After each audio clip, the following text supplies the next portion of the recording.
This is Alexander Playtime Williams of PlaytimeCares.com. What's up, world? This is Alexander Playtime Williams of PlaytimeCares.com.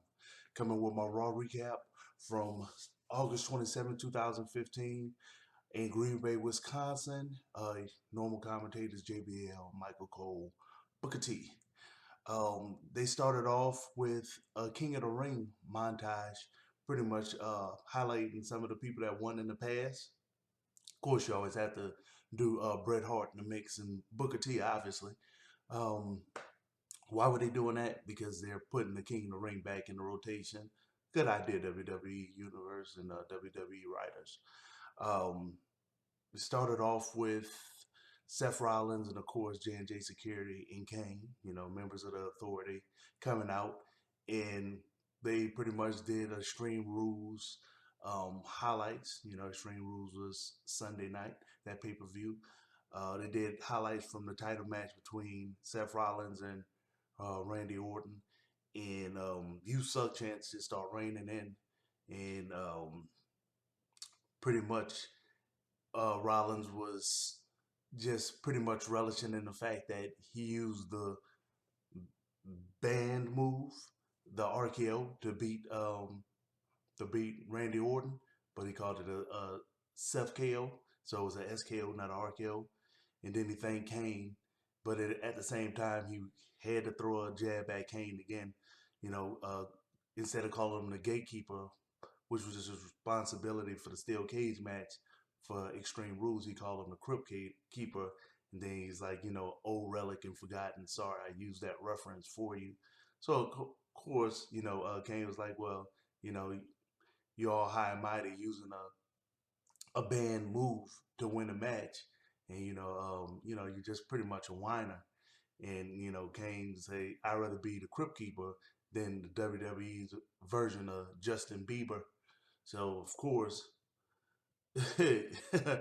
you you say something like that, WWE Universe is gonna always just clamor on to that. So Justin Bieber chants was said every time they saw uh, Seth Rollins, whether it was in the ring or if it was on the jumbotron. Justin Bieber chants was just all over it. So Randy Orton pretty much interrupted and was like, hey, even, the authority, even one, chief of staff said that you pretty much used the illegal moves. So I think I deserve a rematch. And that's when Roman Reigns music hit.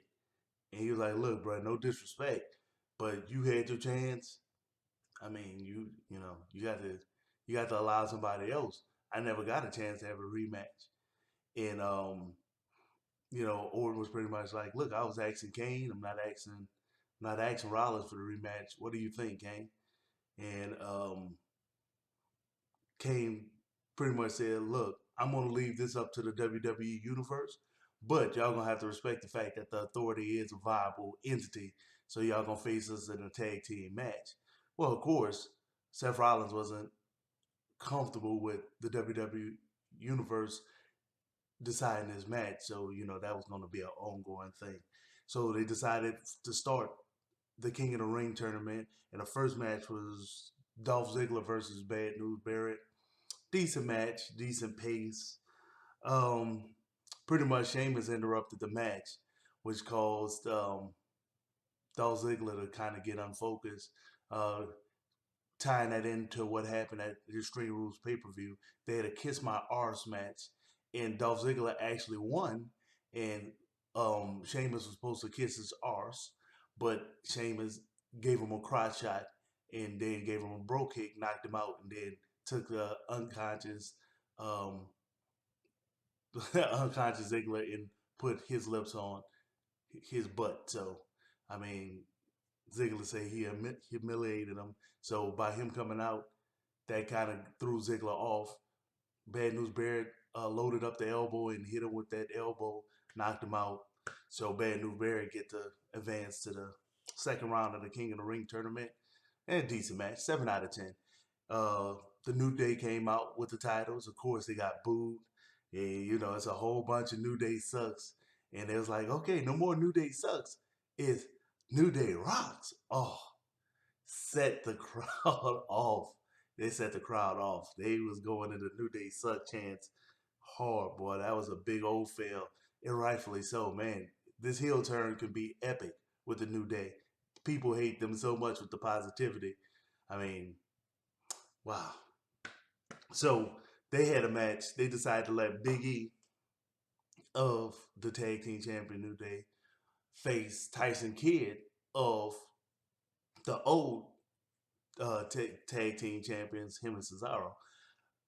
Oh, it's such a big size difference. I mean, when you go into believability, it's like, I don't know.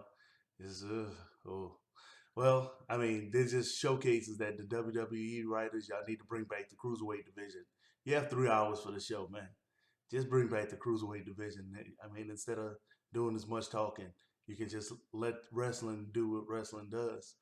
And all in all, the match was decent. I'd say a 7 out of 10.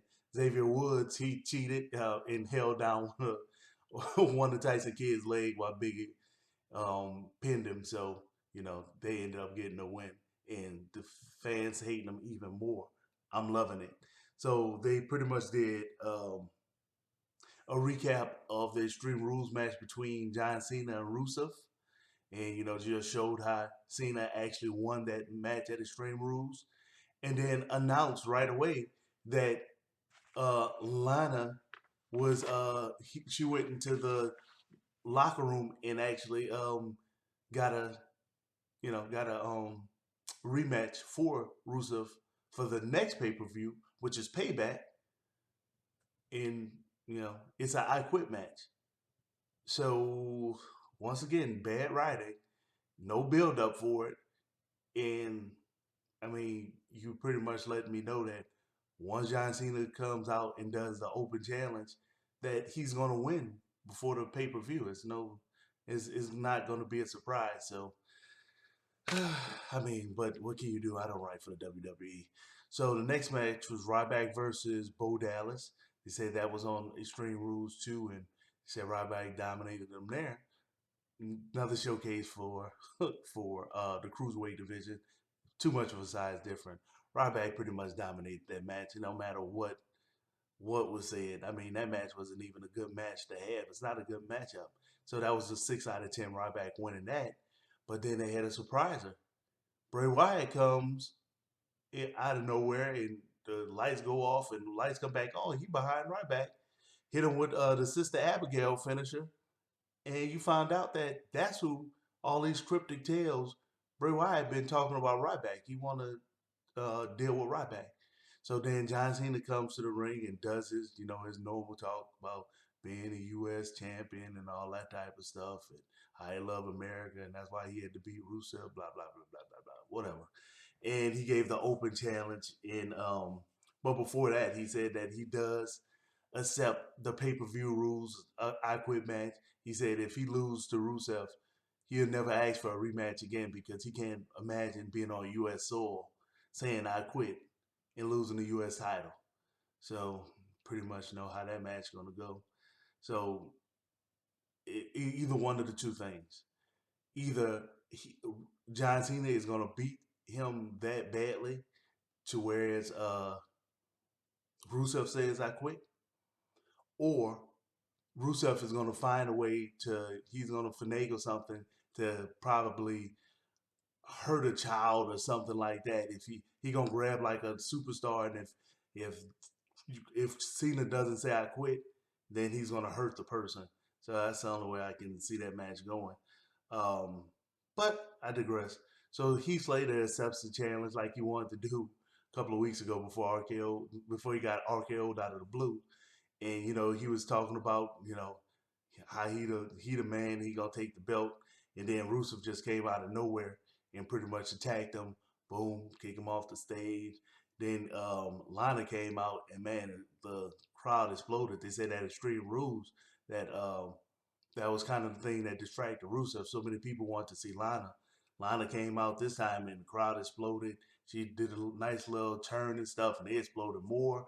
Rusev got upset, sent it to the back, and we want Lana chance. They just went, they just start raining in. So, for some reason, Lana became one of the favorite pieces of eye candy in the last couple of weeks. So, Rusev pretty much said that he's gonna make Cena say I quit at the pay per view at Payback. So we'll see how that match goes. So, what else happened? Uh, Seth Rollins wanted explanation from Kane on what exactly it was that what was he thinking in regards to he'll let the WWE Universe decide what the match was. And, he started insulting Kane still, biting the hand that feeds him essentially. So Kane said, okay, either they're going to pick that you go against Randy Orton, or they're going to pick that you go against Roman Reigns, or they're going to pick a triple threat match. It's going to be their choice. Obviously, you already know which one that's going to be. So that was silly. The King of the Ring tournament, they did R-Truth versus Stardust. Slow paced match, really. Nothing outstanding happened. R-Truth won. That match was about a 6 out of 10, really. And then you had Fandango versus Adam Rose. Actually, it was a decent paced match. It was it was kind of entertaining. I'll have to admit, it was kind of entertaining. Um, Rosa actually ended up being one of the Rosebuds. She took off her mask while they was doing the match and distracted Fandango, so Adam Rose ended up getting a win. And then Rose and Rosa ended up kissing in the ring. So I guess they're gonna have some type of rivalry. But the match was about a 7 out of 10. And Brie Bella was interviewed, and they pretty much asked her what was the health of her husband because Daniel Bryan is her husband. Um, he was supposed to wrestle Bad News Barrett at Extreme Rules, but Bad News Barrett ended up wrestling Neville and losing. Um, but Bad News Barrett was supposed to wrestle for the Intercontinental Championship, but the medical doctors didn't clear Daniel Bryan, and they didn't give any update on what's wrong with him. He just came off a serious neck injury, so people, we all speculating like, wow, you had to cancel a pay per view appearance. That's pretty substantial. So, they was asking about that, and while she was giving the answer, Naomi came over and pretty much mush faced her, pushed her down on the ground, and said, "Look, nobody don't care about you or your husband. Walk off." So I was like, "Wow, that's kind of rude," but they making Naomi a decent heel. Uh, the commentators explained that on Extreme Rules that Naomi was pretty much beating Nikki Bella, Brie Bella's twin sister, and Brie Bella got involved and allowed Nikki Bella to retain a Diva Championship. So of course you had Brie Bella versus Naomi, and it was a decent pace match. They just kept showcasing the new aggressive Naomi. Naomi pretty much whooped the girl. I mean, it is what it is. 7 out of 10.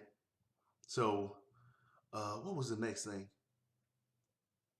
They showcased Ambrose versus Luke Harper's Extreme Rules match, and just showing all of the brutalization they did to each other. It was a Chicago street fight match, and they were showing all the different ways that they were fighting, getting into vehicles and driving off, driving back, just foolishness. I mean, but that's what you want to do. You want to be entertained with foolishness. So the King of the Ring match was actually uh, Ambrose versus Sheamus, and then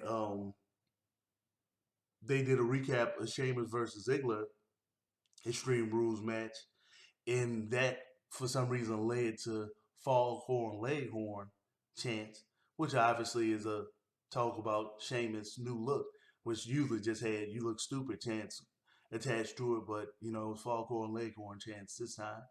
Um, Decent match. Um, the fight kind of spilled over to the outside of the ring, and when that happened, Ziggler just came from out of nowhere and just boom, just hit Sheamus.